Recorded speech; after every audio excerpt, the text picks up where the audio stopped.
ایمان والا گناہگار، اس کی مثال گدلے پانی کی سی۔ گدلا پانی پینے کے لائق تو نہیں، لیکن پیاس سے مرتے ہوئے آدمی کی جان تو بچا لیتا ہے۔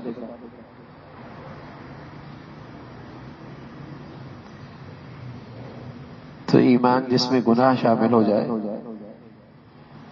اور گناہ کی زندگی آ جائے، اگرچہ وہ قابل تعریف نہیں ہے لیکن جان تو بچا سکتا۔ فرمایا گناہگار ایمان والے کی مثال گدلے پانی کی سی ہے۔ گدلا پانی پینے کے لائق تو نہیں، لیکن پیاس سے مرتے ہوئے آدمی کی جان تو بچا سکتا۔ کفر کی مثال پیشاب کی سی، خواہ کیسا ہی خوشنما رنگ ہو لیکن وہ پانی کا کام تو نہیں دے سکتا۔ پیاس سے مرتے ہوئے آدمی کی جان تو نہیں بچا سکتا۔ کفر تو مسلمان کتنا ہی گناہگار کیوں نہ ہو، ٹھیک ہے نا، کتنا ہی گناہگار کیوں نہ ہو، لیکن کافر سے پھر بھی لاکھ درجے بہتر۔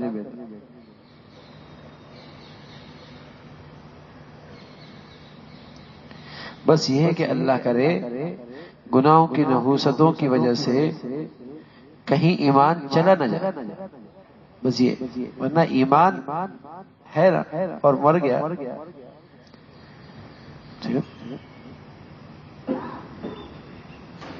تو یہ بھی غنیمت۔ تو یہ کہتے یار اس سے تو کافر ہی اچھے، بھائی کافر کیوں اچھے؟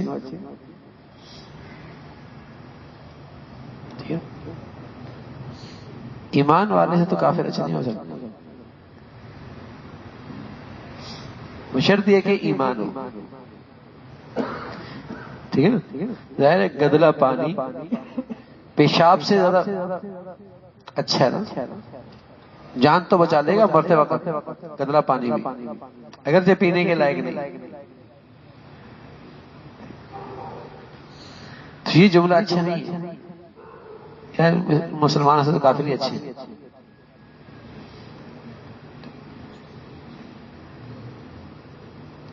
یہ جملہ اس وقت آتا ہے جب لوگوں کو ایمان کی قدر و قیمت کا اندازہ نہیں کہ ایمان کیا دولت ہے اور ایمان کیا سرمایہ ہے اور ایمان کیا قیمتی ہیرا ہے۔ اس وجہ سے ہم یہ غلطی میں کیا بیٹھتے ہیں، کیا اس مسلمان سے تو کافر ہی اچھا ہے۔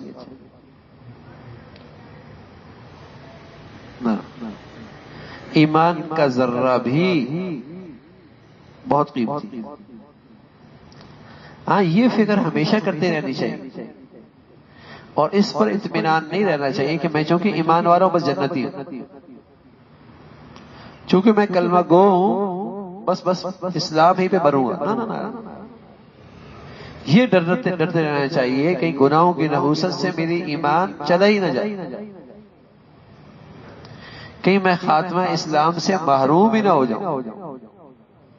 یہ ضرور ڈرتے رہنے کی چیز ہے اور فکر کرنے کی چیز ہے، اس کا اندیشہ ہمیشہ رکھنا چاہیے۔ تو اپنے بارے میں بدگمان رہے، پتہ نہیں خاتمہ ایمان ہوتا ہی نہیں ہوتا، اور دوسروں کے بارے میں، مسلمانوں کے بارے میں حسن ظن رکھے کہ یار گناہگار تو ہے لیکن پھر بھی کفر سے تو اچھا ہے۔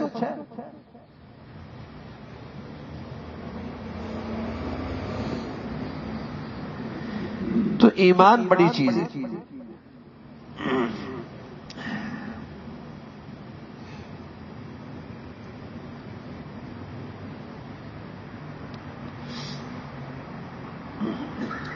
فرمایا تکلفات تو مجھے پسند نہیں، ہاں مگر صاف ستھرا رہنے کا ہمیشہ طبعاً اہتمام کرنی چاہیے، ہمیشہ ہمیں اہتمام کرنا چاہیے۔ تکلفات تو ضروری نہیں کہ یہ چیز اتنی ہی قیمتی ہو، لیکن صاف ستھرا رہنا چاہیے، ٹھیک ہے نا، ہر چیز صاف ستھرا۔ صاف ستھرا رہنے میں زیادہ پیسے نہیں لگتے، اہتمام لگتا ہے، اہتمام لگتا ہے، تکلفات نہ ہو، ٹھیک ہے، کہ اس درجے کی اس معیار کی چیز ہی پہننی ہے، ٹھیک ہے، مل جائے اللہ کا شکر ہے، البتہ صاف ستھرے کا رہنے کا اہتمام یہ ضروری ہے۔ فرمایا اسی طرح جس طریقے سے آدمی اپنے ظاہر کو صاف ستھرا رکھتا ہے، اسی طرح اپنے معاملات کو بھی صاف ستھرا رکھے، معاملات کی صفائی بھی ضروری ہے، بہت کوتاہی کرتے ہیں، بہت زبردست، ٹھیک ہے، معاملات کی صفائی نہیں ہوتی، یہاں تک کہ ہم اپنے گھروں میں بھی اس کا اہتمام نہیں کرتے کہ گھروں کی رکھی ہوئی ملکیت ہے کس کی، بیوی کی ہے، شوہر کی ہے، بیٹے کی ہے، بیٹی کی ہے، اور جب انتقال ہوتا ہے اب وراثت کس میں تقسیم ہو، یہ بیوی کی چیز تھی یا شوہر کی چیز تھی، ابا کی چیزیں ہیں یا اماں کی چیزیں، کچھ نہیں پتا۔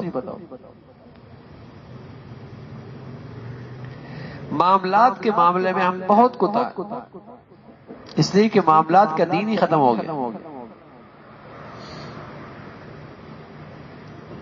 بہت خطرے کی چیز،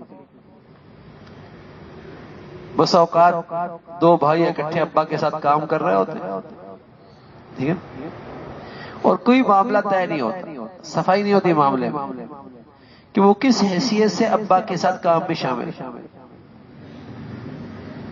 ملازم کی حیثیت سے کہ تنخواہ ملتی ہے، حصے دار کی حیثیت سے کہ شریک ہے، یا سیکھ رہے ہیں،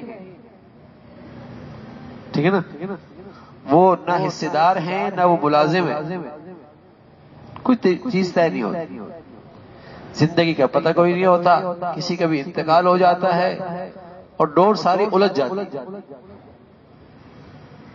ہر ایک اس وقت پھر حصے دار بنتا ہے اور اپنا حق جتلاتا ہے، ٹھیک ہے، اور نہ ختم ہونے والی جنگ شروع ہو جاتی ہے، یہ معاملات کی صفائی نہیں کہ کون کس درجے کا بیچ میں شامل ہے، معاملات کی صفائی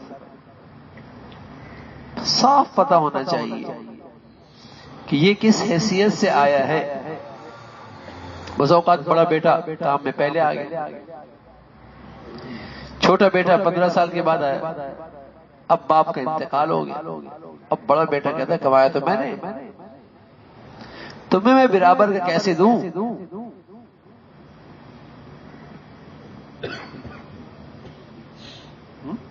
تمہیں میں کیسے دوں، اور اگر یہ طے ہوتا کہ بھائی بیٹا کام میں جو آیا ہے اس کو ہر مہینے تنخواہ ملتی ہے جیسے اس درجے کے کام کرنے والے کو ملتی ہے، 2 لاکھ 3 لاکھ 1 لاکھ، اب یہ اپنی تنخواہ لے رہا ہے، ایک طرف رکھ رہا ہے، اب 15 سال کے بعد بھائی بھی شریک ہو گیا کاروبار میں اور والد کا انتقال ہو گیا، دونوں کاروبار میں برابر کے شریک، اس نے جو محنت کی اس کی مزدوری اس کو مل گئی، اس نے جو کام کیا اپنا حق لے لیا، لیکن اس کو تو ابا دیتے نہیں، اس کو دیتے ہیں وہی 50 روپے، 10,000 روپے، 5,000 روپے، ٹھیک ہے نا، 20,000 روپے دیتے، ٹھیک ہے، پہل دیتے نہیں اس کو، اب وہ 15 سال کے بعد جب بھائی دوسرا شریک ہوا اور باپ کا انتقال ہوا تو وہ کیسے برابری کرے، اور یہ کوئی جائز مستحب اور نفل کی بات نہیں، حلال حرام کا مسئلہ، چھوٹا بھائی بڑے بھائی کا حق کھا لے، بڑا بھائی چھوٹے بھائی کا حق کھا لے، حرام، معاملات کی صفائی اور پوچھنے کی زحمت بھی نہیں کرتے، زحمت بھی نہیں، بہت کوتاہی،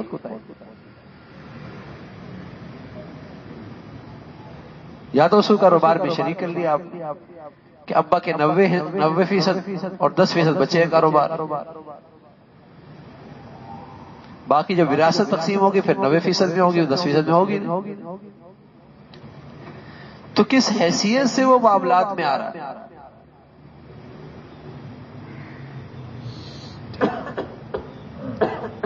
اب شادی پہ پیسے خرچ کر دیے بیٹی کے، اور اتنے خرچ کیے کہ بس اب وراثت کی جب بات آئی، ہم نے تو بیٹی کو دے دیے، ارے میاں کیسے دے دیے؟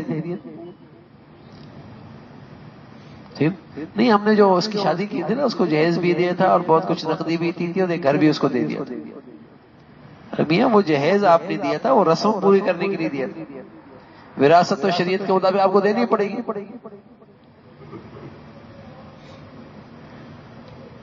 کچھ طے نہیں کرتا۔ اور یہ میں اچھے خاصے دینداروں کی بات کر رہا ہوں، اچھے خاصے دینداروں کی بات کر رہا ہوں۔ ہم نے معاملات کا دین تو ختم ہی کر دیا کہ معاملات میں بھی کوئی دین ہوتا ہے، اور شریعت نے اس معاملے میں بھی رہنمائی فرمائی۔ حالانکہ یہ معاملہ اتنا سنگین ہے، اگر لقمہ ہی حرام ہوا تو کیا نماز اور کیا روزے؟ یہ معاملہ اتنا سنگین ہے۔ تو جس طرح آدمی چاہتا ہے کہ میں ظاہری طور پہ صاف ستھرا رہوں، کپڑے صاف رہیں، میرا گھر صاف رہے، گاڑی اچھی صاف ستھری رہے، ہاں تو میاں معاملات کی صفائی بھی ایسی کرو۔ آدمی کا اصل حسن تو یہ، آدمی کی اصل خوبصورتی تو یہی ہے کیا یہ معاملات کا بڑا صاف آدمی، اخلاق کا بڑا اچھا آدمی ہے۔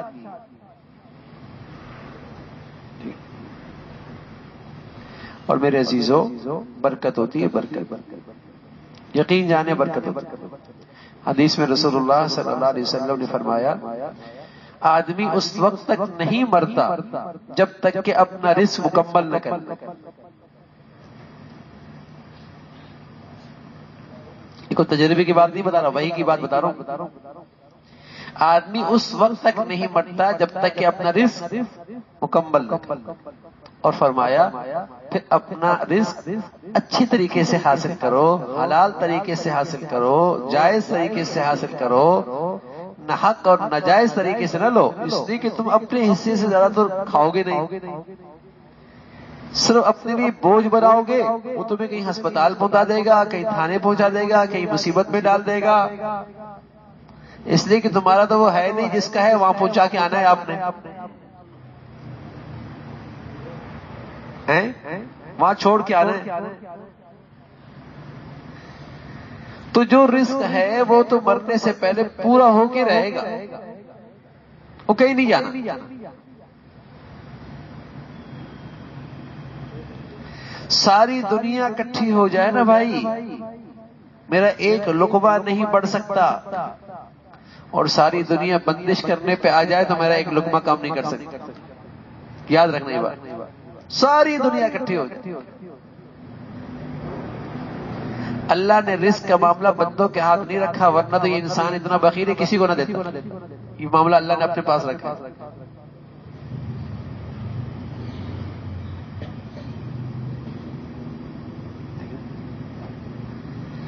تو حلال طریقے سے، جائز طریقے سے یہ معاش ایک فتنہ ہے اس وقت، ٹھیک ہے نا؟ سب سے زیادہ دین میرا خراب ہو رہا ہے معاش کی وجہ سے۔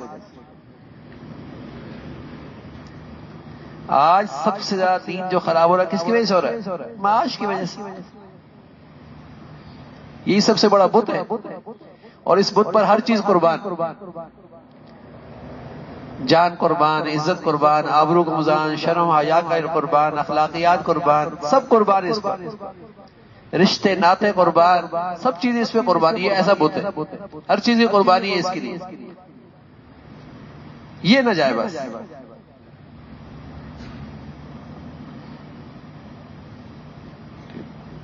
اس کے لیے ہر قربانی صحیح۔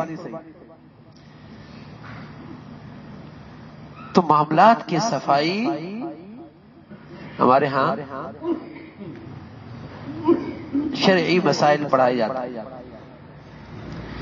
اور شرعی مسائل میں اس کو 4 حصوں میں تقسیم کیا گیا۔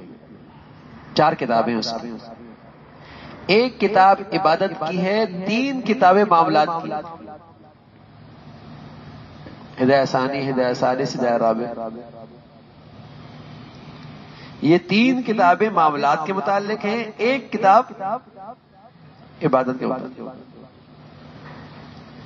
3 حصے کا دین تو معاملات معاشرت سے ہے، وہی نہیں.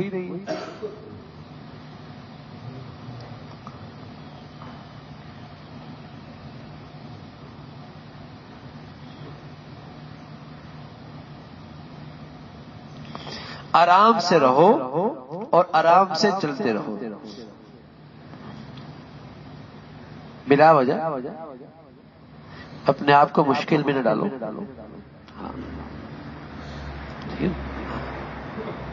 بلا وجہ اپنے آپ کو مشکل میں آرام سے.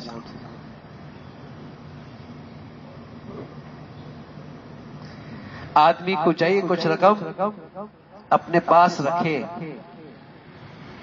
تاکہ دل ذرا غنی رہے.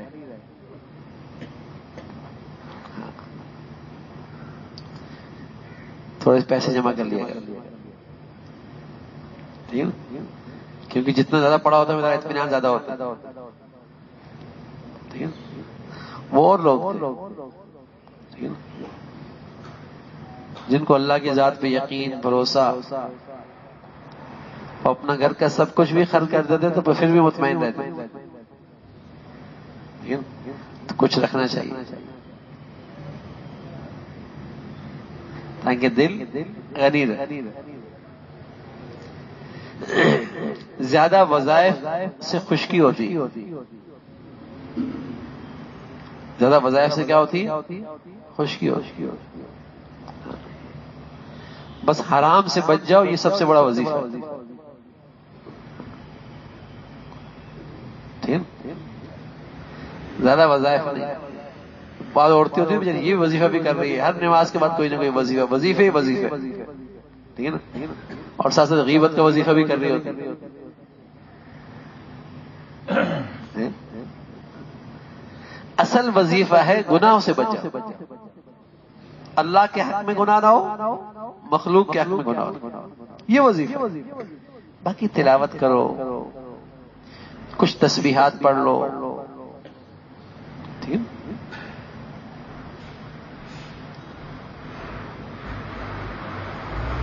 بس یہ زیادہ مشکل میں نہ پڑو، معاملات صحیح کرو، اخلاقیات صحیح کرو میاں،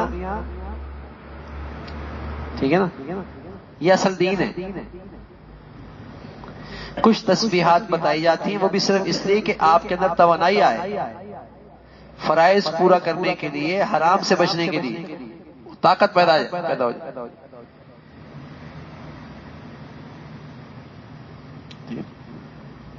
رسول اللہ صلی اللہ علیہ وسلم نے فرمایا کہ میں اپنی امت کو ایک ایسی آیت بتاتا ہوں کہ جو اس کی پوری زندگی کے لیے کافی ہے.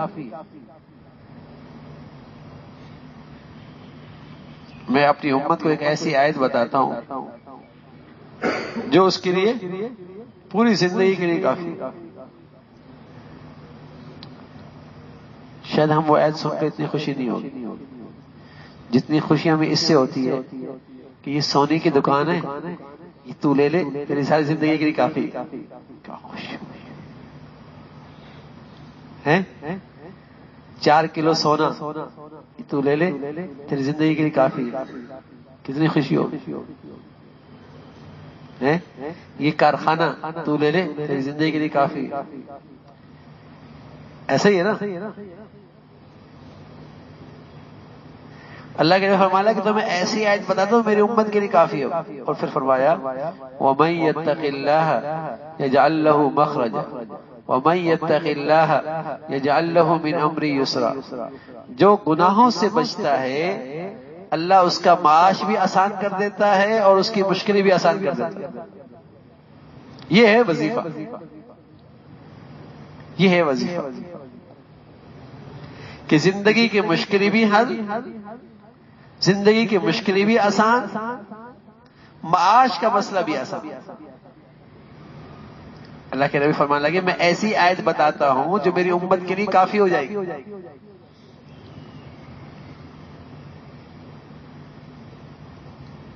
اور وہ وظیفہ ہے کہ میاں پرہیزگار بن جاؤ. ظاہری باطنی دل کے گناہ، جسم کے گناہ، اللہ کے حق میں، مخلوق کے حق میں گناہ چھوڑ دو. معاش کا بھی اسلام آسان، مشکلات بھی آسان، زندگی کے مشکلات بھی آسان. اور یہ کوئی تجربے کی بات نہیں، کسی بزرگ کی بات نہیں، یہ وحی کی بات ہے. یہ کہنے والے اللہ تعالیٰ کی ذات ہے، بتانے والے پیارے نبی ہے. ٹھیک ہے نا؟ اللہ کا فتح.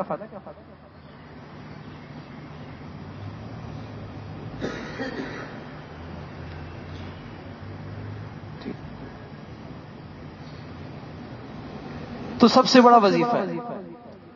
باقی زیادہ وظیفے نہیں کرنی چاہیے، خشکی ہو جاتی.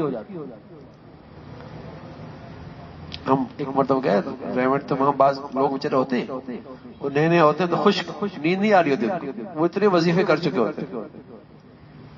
ٹھیک ہے، اتنے وظیفے کر خشکی ہو جاتی، نیند نہیں آتی. پھر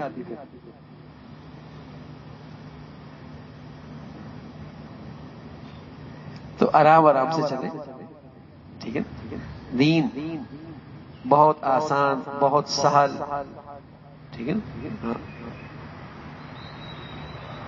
حرام سے بچیں، فرائض کا اہتمام کریں، واجبات کا اہتمام کریں، اور مستحبات اور مباح چیزیں بقدر استعداد، بقدر استعداد. ٹھیک ہے، فرما آرام سے رہو، آرام سے چلتے رہو. زیادہ وظائف نہیں، خشکی ہو رہی ہو تو چھوڑ دو.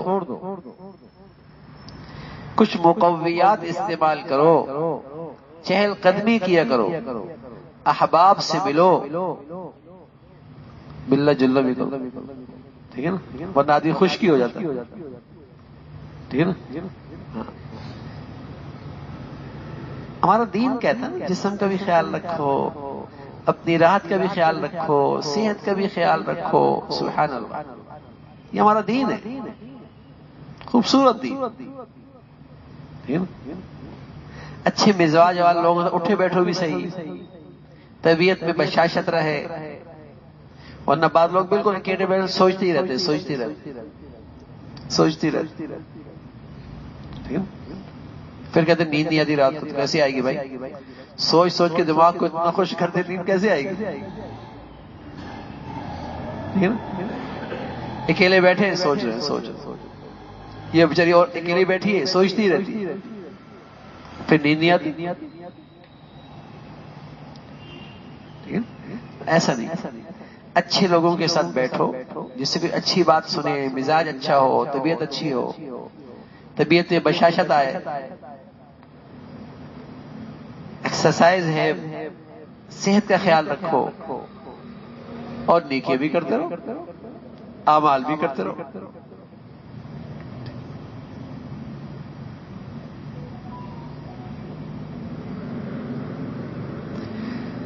ہم سوارے بڑوں نے تو ہم سے زیادہ مجاہدہ کرایا ہی نہیں، بہت آرام سے رکھ. ٹھیک ہے، رخصت اللہ کی نعمت ہے تو رخصت پر عمل کر لیتا ہوں، اس سے عجب نہیں ہو. جب شریعت نے ایک چیز کی اجازت دی ہے، ٹھیک ہے نا، تو میں اس پہ عمل کر لیتا ہوں. ٹھیک ہے نا، اس پہ عمل کر لیتا ہوں. اس سے اپنی بڑائی بھی نہیں آتی کہ بڑا بزرگ ہو گیا. ٹھیک ہے، جو کچھ زیادہ ہی اہتمام، جو کوئی لوگ نا بس اوقات مستحبات کو فرائض کی طرح لیتے ہیں، مستحبات کو فرائض کی طرح لیتے ہیں، تو سمجھتے ہیں بزرگ بھی میں ہی. ٹھیک ہے نا، عجب آ جاتا. فرمایا رخصت پر عمل کر لیتا ہوں، اس سے عجب نہیں آتا. کس میں طاقت ہے اللہ اور اللہ کے رسول کے انعامات رخصت کو بند کر سکے. پر اس بات کا خیال رکھیں بس کوئی بات شریعت کے خلاف نہ ہونے پائے، اس کی فکر کریں. ہاں باقی رخصت شریعت نے دی ہے، آسانی شریعت نے دی ہے، سہولت شریعت نے دی ہے، اس پہ عمل کرو. ہاں اس کی فکر کرو کہ اللہ کا حکم نہ ٹوٹے، کوئی چیز شریعت کے خلاف نہ ہو. یہ ہے اصل دینداری. اللہ تعالیٰ میں اس کی توفیق نصیب فرمائے بھائی. اللہم لک الحمد کلو ولک الشکر کلو، اللہم لک الحمد کلو ولک الشکر کلو، اللہم اعنا علی ذکرک وشکرک وحسن عبادتک، اللہم انا نسألک رضاک والجنہ ونعوذ بک من سخطک والنار، اللہم انا نسألک رضاک والجنہ ونعوذ بک من سخطک والنار. یا ارحم الراحمین ہمیں ظاہری باطنی صحت نصیب فرما، روحانی جسمانی صحت نصیب فرما، ہم سب کی ظاہری باطنی اصلاح فرما. اے مولا کریم اپنا تعلق نصیب فرما، اپنی سچی محبت عطا فرما، ہر گھڑی اپنا دھیان نصیب فرما، کل کی زندگی کی صحیح تیاری کی توفیق نصیب فرما، آخرت کی سچی فکر نصیب فرما. یا ارحم الراحمین دنیا میں عافیت کے ساتھ صحت اور ایمان کے ساتھ زندگی عطا فرما. اے مولا کریم اپنی نعمتوں کی زندگی میں ہمیشہ شکر گزاری عطا فرما، اپنی نعمتوں میں ہمیشہ فرما برداری عطا فرما، غفلتوں سے محفوظ فرما، ہر قسم کے گناہوں سے حفاظت فرما. یا ارحم الراحمین پوری امت اسلامیہ پہ رحم فرما، ہمارے ملک کو سلامتی عطا فرما، مسلمانوں میں ایمانی اخوت کو پیدا فرما، اہل اسلام کو ٹوٹ پھوٹ سے محفوظ فرما. وصلی اللہ علی سیدنا محمد وعلی آلہ واصحابہ اجمعین رحمت.